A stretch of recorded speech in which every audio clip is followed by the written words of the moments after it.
అర్ధనారీశ్వర రూపం అంటే ఈ సృష్టికి మూల కారణమైన రూపం అర్ధనారీశ్వర రూపం. ఓకే. సో ఇక్కడ మనం తెలుసుకోవాల్సిన విషయం ఏంటంటే అందరు అర్ధనారీశ్వరుల గురించి ఏమీ తెలియదు. ఫస్ట్ ఆఫ్ ఆల్ తెలిసినది ఏంటంటే శివుడు అమ్మవారికి సగభాగం ఇచ్చిండు, అవును. లేకపోతే ఒక ఋషి శాపం వల్ల భృంగి మహర్షి శాపం వల్ల వాళ్ళిద్దరు ఒకటైనారని చెప్తారు. అవును. సో ఇక్కడ కొంత నేను చూస్తున్నది ఏంటంటే ట్రాన్స్జెండర్స్ ని కూడా అర్ధనారీశ్వర రూపం అని చెప్పి చెప్తూ ఉంటారు. అవును. అవును. కానీ ఇవన్నీ కూడా కావు.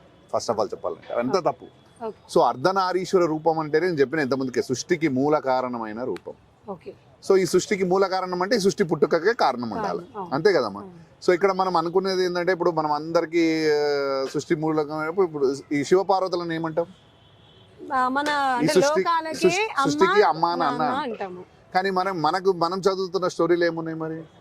ఈ సృష్టి పుట్టినప్పుడు ఒక శక్తి పుట్టింది, అవును. ఆ శక్తికి ముగ్గురు కొడుకులు అంటారు, బ్రహ్మ విష్ణు మహేష్. మహేశ్వర్. అవును. మరి శివుడు ఇక్కడ కూడా ఉన్నాడు కదమ్మా, మరి అవును. మరి ఆ శక్తి ఎవరు?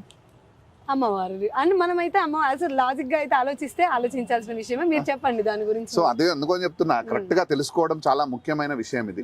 సో ఈ సృష్టికి మూల కారణం, ఈ సృష్టికి అమ్మా నాన్నలు శివపార్వతులే. ఏదైతే శక్తి అంటాం చూసినాం ఆది పరాశక్తి, ఆది పరాశక్తి రూపమే అర్ధనారీశ్వర రూపము.